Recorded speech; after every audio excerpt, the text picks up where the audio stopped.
Good morning everyone. এই সকালবেলা আমি আর বাবা একটু ঘুম থেকে উঠে বাবা বলল চল দুজনে একটু মাঠে যাই, কাজ আছে। তো আমিও একটু বাবার সঙ্গে গেলাম।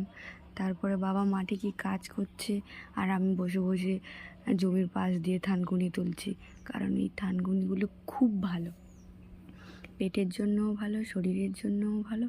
এই থানকুনি পাতা আমি বাড়ি নিয়ে গিয়ে শিলে বেটে একদম অর্গানিক স্টাইলে খাওয়া হবে, কোনো ভেজাল ছাড়া। তারপরে দেখলাম বাবা ঢ্যাঁড়স গাছের শুকনো পালাগুলো, গাছগুলো যেগুলো শুকনো হয়ে গেছে সেইগুলো নিয়ে আসছে, কারণ ওগুলো নিয়ে যাবে বাড়িতে জ্বালানির জন্য।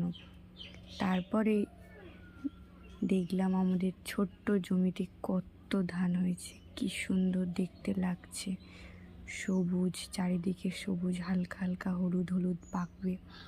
তারপরে বাবা জানালাগুলো সব নিয়ে নিয়েছে, দুজন মিলে সব বেঁধে নিয়েছি, সেটাকে নিয়ে এবার বাবার মাথায় তুলে দিয়েছি। তারপরে এবার আমরা বাড়ির দিকে রওনা দিচ্ছি।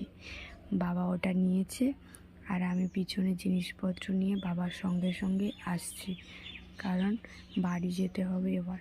তারপর বাড়িতে এসে থানকুনি পাতা শিলে চেপে চেপে ঘষে ঘষে একদম অর্গানিক স্টাইলে ওটাকে বাটা হলো। তারপর দুপুরে রান্না হয়েছিল থর মাছের ঝাল, নদীর নোনা মাছের ঝাল আর আমের চাটনি। তারপর এবার একটু দইও খেলাম।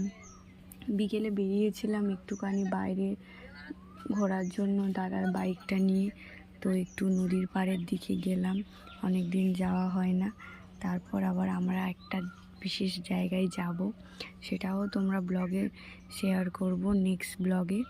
কোথায় যাব, কি দেখাবো, কেমনভাবে দেখাবো, সবই তোমাদের সঙ্গে শেয়ার করব। তোমরা একটু প্লিজ ব্লগটাকে কন্টিনিউ করো। Thank you for watching, bye bye. Next part আমরা ব্লগে সব কিছু দেখাবো, কোথায় যাচ্ছি না যাচ্ছি, কি করছি, anything. Thank you for watching, bye bye, see you tomorrow.